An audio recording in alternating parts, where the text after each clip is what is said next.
ये लंगर बट रहा है, कुछ न कुछ बांटते रहा करो गौस पाक के नाम से।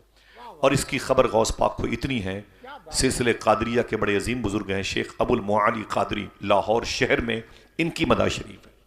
शेख अबुल मुआली कादरी मालूम है, ये दारा शिकोह के दादा पीर हैं, औरंगजेब आलमगीर। इनके एक मुरीद थे, उनका नाम था लाल मोहम्मद बदख्शानी। वो दारा शिकोह के पीर थे, दारा शिकोह के पीर थे। उनको मुरीद किया शेख अबुल मुआली ने, और मुरीद करने के बाद कहने लगे हुजूर मुझे कुछ अमल बताइए। कहा तेरे लिए एक अमल है। देखना कितने लोग सुभान अल्लाह कहते हैं, तेरे लिए एक अमल है। कहा अमल कौन सा है? कहा तस्बीह लेके पढ़ा करो या शेख अब्दुल कादिर जिलानी गौस पाक का नाम आया तो बोलते रहिएगा इंशाअल्लाह, ठीक है, बोलते रहिएगा या शेख अब्दुल कादिर जिलानी शैयदिल्ला। बगदाद शरीफ चलेंगे? बोलो भाई चलेंगे? हाँ बैठे रहिएगा, सुन लें थोड़ी सी बातें इंशाअल्लाह। हुजूर गौस पाक का नाम लेते रहिएगा। लाल बदख्शानी कहते हैं मैं कई साल तक मुस्तकिल तस्बीह पे तस्बीह पढ़ता रहा, या शेख अब्दुल कादिर जिलानी शैयदिल्ला, या शेख अब्दुल कादिर। लेकिन कई सालों के बाद मेरे दिल में ख्याल पैदा हुआ, पता नहीं गौस पाक को मैं इतना याद करता हूँ, मेरे याद करने की खबर गौस पाक को होती है कि नहीं होती? बस इतना जिस दिन सोचा शेख लाल मोहम्मद बदख्शानी ने, मालूम है हुजूर गौस पाक को खबर हो गई।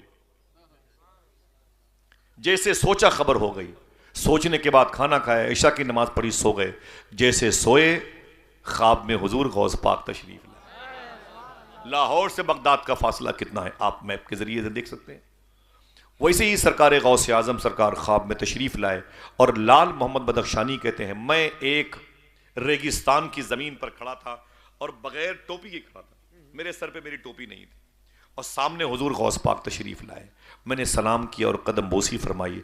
मैंने कहा शेखी आज आपने मुझ पर करम फरमाया, अपनी ज़ियारत से माला माल फरमाया, बड़ा करम आपका है। हुजूर गौस पाक ने मुस्कुरा के फरमाया अय बदख्शानी तुमने ये कैसे सोच लिया कि मेरे गौस पाक को याद करने की खबर होती है कि नहीं होती?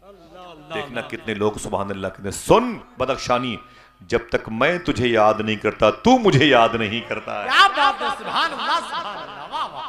नारे तकबीर, नारे रिसालत, फैज़ाने गौसे आज़म, मसलके आला हज़रत, बज़्मे गौसे आज़म, गुलामाने गौसे आज़म। जब तक मैं तुझे याद नहीं करता कोई मुझे याद नहीं कर सकता। सुन, तू रेगिस्तान में नंगे सर खड़ा है, मुझे तेरे इस नंगे सर खड़े होने की भी खबर है। सुनना साहिबो, आप बैठेंगे, आएंगे, जाएंगे, सोएंगे, घर जाके आराम करेंगे, लेकिन फिर भी इतना याद रहे कि आप पर गौस पाक की नजर है। आप इतने खुशकिस्मत हैं कि आप गौस पाक की निगाह में हैं, आपको हुजूर गौस पाक देख रहे हैं। बदख्शानी कहते हैं मुझसे मेरे शेख अब्दुल कादिर गौस पाक ने फरमाया सुन बदख्शानी, तू नंगे सर खड़ा था ना रेगिस्तान में, तो मुझे इसकी भी खबर हो गई, इसीलिए तुझे तेरे नंगे सर को देख करके बगदाद शरीफ से तेरे लिए अमामा शरीफ लाया। ले अमामा शरीफ, इतना कहा हुजूर गौस पाक ने बढ़ाया अमामा शरीफ। जैसे हाथ बढ़ाया आंख खुल गई। आंख खुल गई तो क्या देखा, न हुजूर गौस पाक सामने थे न अमामा शरीफ, लेकिन पूरा घर महक रहा था, घर खुशबूदार था। मैंने शुक्र के सजदे अदा किए। फजर की नमाज के बाद मेरे पीर ने मुझे बुलाया। ख्वाब में कौन था? बदख्शानी। बदख्शानी ने किसको देखा था? हुजूर गौस पाक को। किसको? हुजूर। ये दो थे, तीसरा कोई नहीं था। देखने वाले ख्वाब बदख्शानी, देखा था गौस पाक को, तीसरा कोई नहीं था। जब सुबह को पीर मुर्शिद शेख अबुल मुआली कादरी ने बुलाया, बदख्शानी इधर आओ। जब बदख्शानी अपने पीर की बारगाह में गए, देखना कितने लोग सुभान अल्लाह कहते हैं। बदख्शानी के पीर अबुल मुआली फरमाते हैं बदख्शानी मुबारक हो, रात में गौस पाक की ज़ियारत कर ली। मुबारक हो, गौस पाक की ज़ियारत कर लिए। बोले हुजूर आपको भी खबर है? आपको भी खबर है? बोले बिल्कुल खबर है। ये बता तुझे गौस पाक ने क्या दिया? बोले दिया क्या, ये बड़ी बात है कि ज़ियारत करा दे। बोले कोई तोहफा दिया? बोले हाँ, एक अमामा शरीफ दे रहे थे। बोले फिर? बोले क्या बताऊं, मेरी आंख खुल गई। वो जैसे ही हाथ बढ़ाया मेरी आंख खुल गई। तो बदख्शानी के पीर अबुल मुआली कादरी मुस्कुराए और अपने रखी हुई जमीन से वो अमामा शरीफ उठाया और फरमाया यही वो अमामा शरीफ था ना? कहा हाँ। कहा ये अमामा शरीफ गौस पाक मुझे दे के गए हैं। कहा अपने मुरीद बदख्शानी को अमामा शरीफ दे देना है। अल्लाह अकबर, अल्लाह अकबर। मेरे शेख को इतनी खबर है आप यहां पर बैठे, कौन कौन बोलता है, कौन गौस पाक के नाम पे मचलता है? ये माँ बहनें किस इरादे के साथ बैठी हुई हैं, खुदा की कसम सब खबर गौस पाक को है, सब खबर गौस पाक को है। सुभान अल्लाह। चलेंगे बगदाद शरीफ? हाथों को उठा के बोलो, ऊंची बोलो। कौन से लगाएंगे नारे? लब्बैक या गौसे आजम। कौन से? मेरे साथ, मैं अभी आया हूँ बगदाद शरीफ से, अभी 2-3 महीना पहले भी गया था सैयदना शेख में, तो मेरे साथ 4 हिंदू भाई गए थे, हिंदू मजहब के 4 लोग गए थे। 2 पंजाब के पंजाबी थे और 2 हजारीबाग इलाके के थे, समझ रहे हैं, गैर मुस्लिम थे, हिंदू भाई थे। उनमें से एक अजय भाई के वालिद थे, वो जब गौस पाक की बारगाह से निकले तो मैंने उनसे कहा, बड़े भाई, वो 60-65 साल के थे, हिंदू मजहब के थे, तो मैंने कहा कि ये बताएं कि मेरे गौस पाक का रोज़ा आपको कैसा लगा? मैंने उनसे पूछा, सुनना साहिबो, मैंने कहा मेरे शेख का रोज़ा कैसे लगा?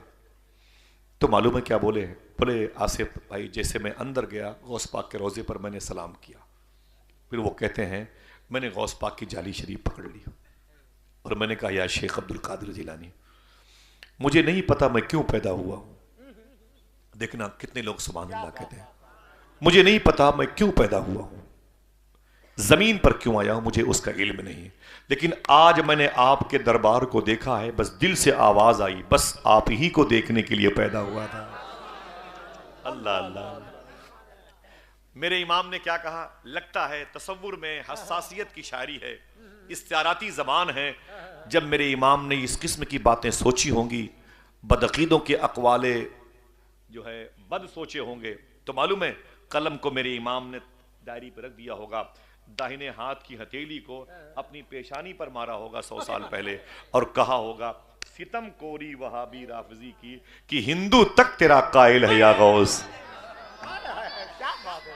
अल्लाह का शुक्र है, अगर आपको कोई दोस्त गैर मुस्लिम बीमार हो, कोई परेशानियां हो, तो उससे कहा करो कि गौस पाक का नाम लिया करो, इंशाअल्लाह बोले अल्लाह उसे भी गौस पाक के नाम लेने का अज्र अता फरमाएगा, इंशाअल्लाह कह दे।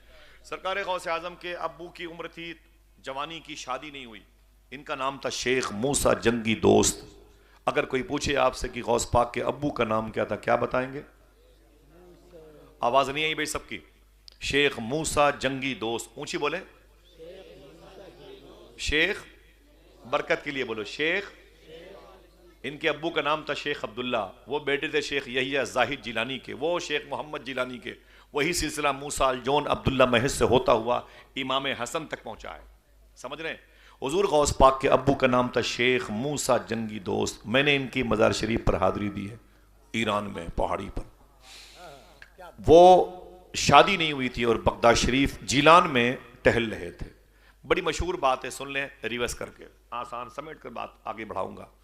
एक नहर है, नहर जीलान में, जिसमें बहता हुआ सेब जा रहा था। दिल पे हाथ रख के बताएं कि करीब जितने उलमाए किराम हैं, ये बात सब ने बताई है आपको कि गौस पाक के अब्बू ने बहता हुआ सेब खा लिया था। पता है आपको? पता है माशाल्लाह, बस उसी पर रहें आप।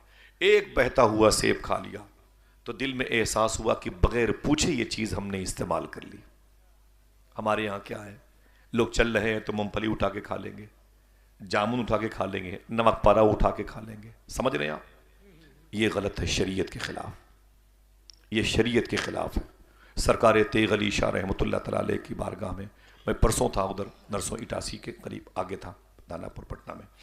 मालूम है सफ़र पे अपने मुरीद के यहाँ गए थे, अपने मुरीद से फरमाया था मेरे लिए वज़ू का पानी लाओ और मेरे घोड़े के लिए चारा लाओ। आपने वज़ू किया, 2 रकात नमाज पढ़ी, मुरीद आए, बोले हुजूर घोड़ा बीमार पड़ गया, ज़मीन पर लौट रहा है, मुंह से गंदा पानी निकलता है।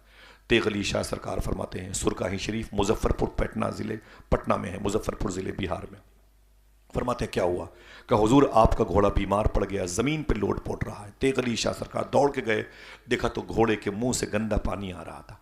आपने पीठ पर हाथ रखा और कहा, अय मेरे मौला मेरे घोड़े को शिफा अता फरमा, ये मेरा बहुत पुराना साथी है, मेरे साथ सफ़र में रहता है, बड़ी बड़ी मुश्किल वादियों को तय कराता है, अय मेरे मौला मेरे इस घोड़े को शिफा अता फरमा। हाथ बढ़ाते बढ़ाते बढ़ाते बढ़ाते सरकार तेग अली शाह घोड़े के मुंह तक गए, जहाँ से वो गंदा पानी, राल और थूक और कुछ खाने के वो जो चारे थे ना, वो निकल रहे थे घास फूस की सूरत में। जब आपने उसे देखा, अल्लाह के वली थे, रोने लगे। आपने अपने मुरीद से कहा, ये बताओ कि आपने इसे क्या खिलाया मेरे घोड़े को? तो मुरीद ने कहा कि हुजूर आपने कहा था मेरा घोड़ा भूखा है, इसे चारा खिलाओ। तो मैंने इस खेत से चारा उखाड़ करके उठा करके लाके इसको खिला दिया बस। तो तेग अली शाह ने एक जुमला कहा है, सही बताना दिल पे हाथ रख के वो खेत किसका है। सुनना साहिबो, हर साल जलसे मत आया करो, लेकिन एक जलसे में आकर के जो बातें सुन लिया करो, उसी पे 10 साल तक अमल करते रहोगे। 10 साल तक हर शब्द जलसों में रहने का सवाब मिलता रहेगा। हम तो सुनते हैं भुला देते हैं, और उसी में हम भी सुना के भुला देते हैं।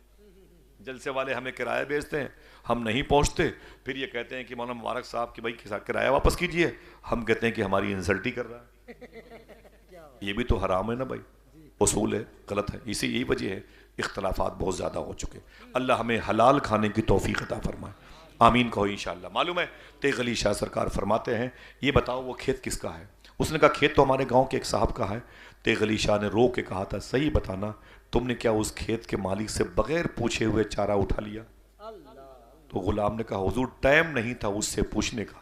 तेग अली शाह सरकार ने अपने घोड़े की पेशानी चूमी और फरमाया, सुन मेरे मुरीद सुन, जैसे तेग अली हराम नहीं खाता वैसे तेग अली का घोड़ा भी हराम नहीं खाता।